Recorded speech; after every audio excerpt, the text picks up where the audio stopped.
questions, and indeed even in the U.S. to some extent, questions about access to justice and whether highly specialized professionals are the only or best way to get there. So I think we want to cast our frame a little more broadly than we do.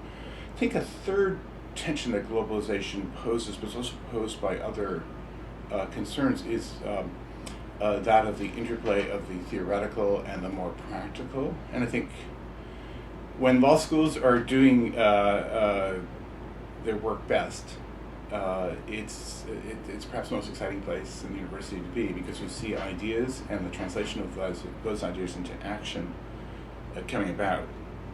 That's when law schools are making things mesh, but they don't always mesh, and so sometimes the theoretical and the more practical exist in parallel universes. And so I think globalization is one challenge of globalization, one area where that meshing needs to occur even more thoroughly than it does. So I would say those are three major challenges. Of course, there's always the overlay of who's going to pay for things, and whether it's the shrinking of the public sector funding of legal education around the world, or increased reliance on fundraising, whatever. There are profound questions. Who pays and how much burden students bear, but that obviously is not simply a globalization issue.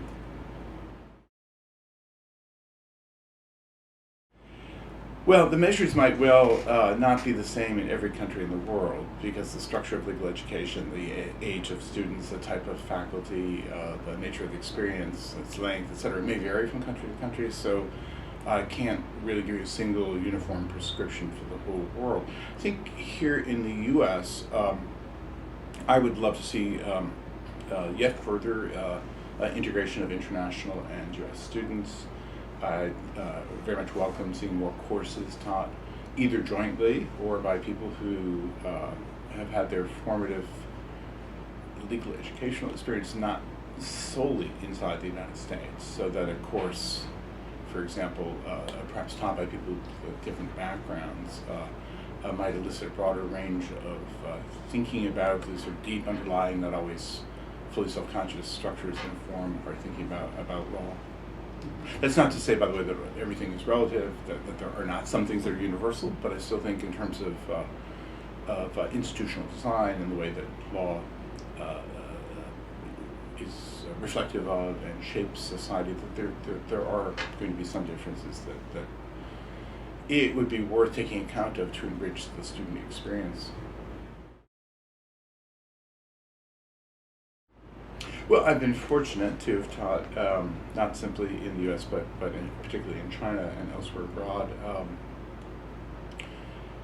Hard to predict, of course, how the world map is changing in that regard. I do hope, again, there's more cross-pollination of ideas.